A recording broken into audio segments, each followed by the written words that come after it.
Hi guys, welcome to my channel. Yeah, we've got another news for you guys. EbonyLife plays Abudu launches multi-million naira entertainment resort. The EbonyLife TV boss has just opened a magnificent lifestyle and entertainment resort called the EbonyLife Place.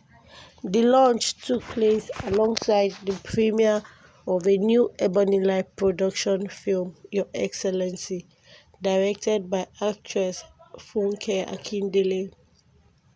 The EbonyLife Place is located in Victoria Island, Lagos, and boasts of 5 cinemas, a rooftop terrace, event spaces, bars, restaurants, and a 20-room boutique hotel, the White Orchid. The attendees at the event included several actors, actresses, and politicians, as the Minister of Culture, Lai Mohammed, and the Governor of Lagos State, Jide Sanwo-Olu, graced the event. Congratulations to her. Guys, let me know what you think about Abudu's achievement recently in the comment section below. Thank you.